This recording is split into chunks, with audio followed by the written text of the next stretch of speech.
What's up, boys? We're back with another Chapter 1 quest. This one's called Promise of Power. It's going to be your introduction to public quests, or PQs is what they're going to be called. So there's actually a lot to go over in this video. For people that don't really understand public quests or how they work or what's the rewards. So if you know how public quests work, you probably don't need to watch this, but if you're pretty new or coming back after a while and you need a refresher, I'm going to go over that information. So if you ever go to your map and you see a treasure chest, that's a public quest. Public quests work in phases. So this is stage 1, this is called Ruinous Powers, and as you can see, someone's already been working on it. They're 5 out of 25, hence public. So what I need to do now that I'm here is I need to get to 25 militiamen killed.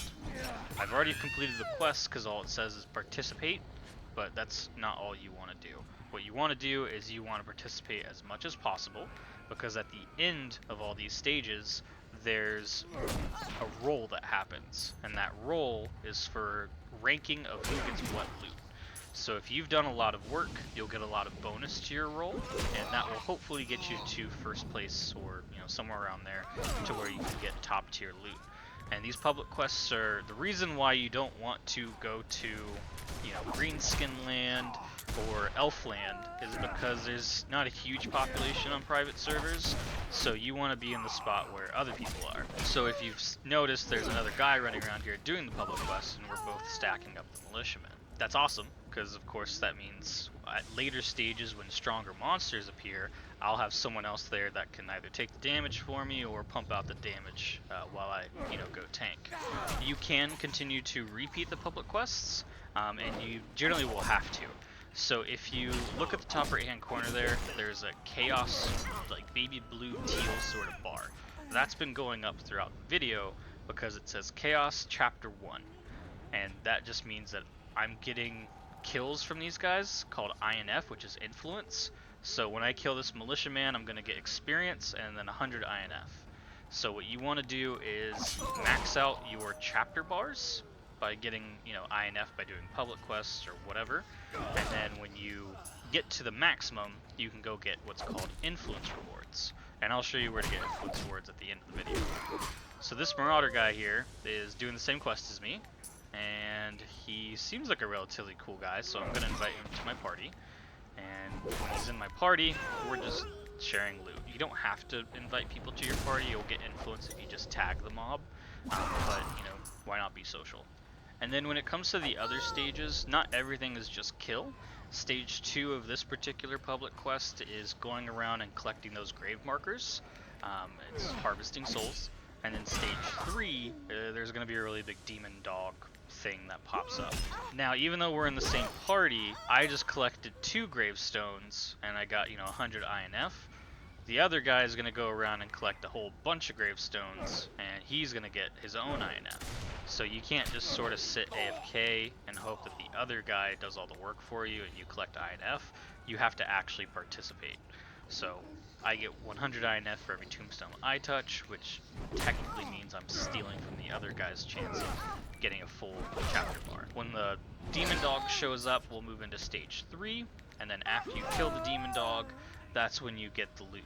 And the loot's a golden chest in the middle somewhere.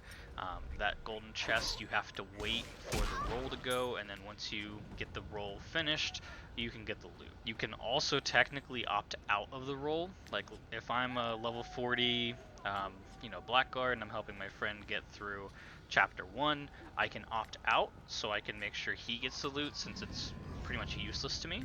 Also, you can just leave at any time during these public quests, and when they finish, they'll give you, how you did.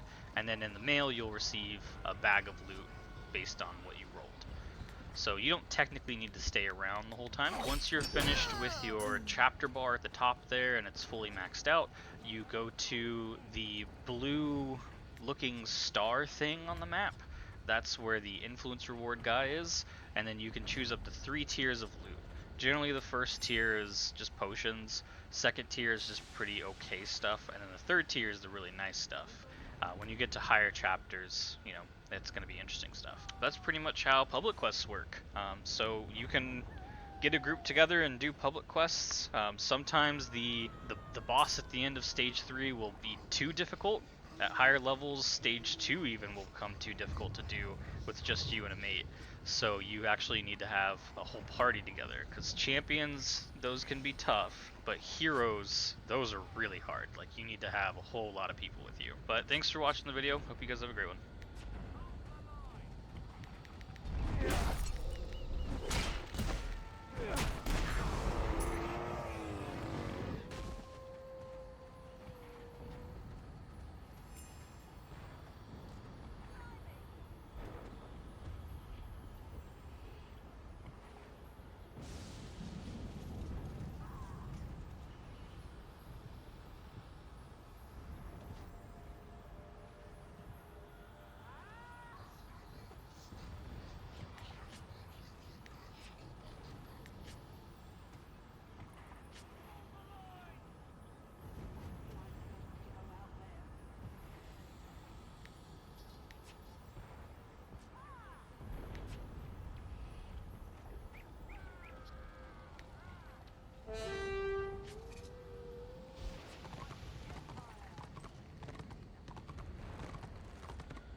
Chance to do good.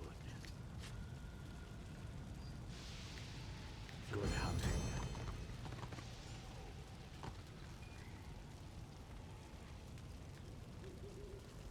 The bird god speaks to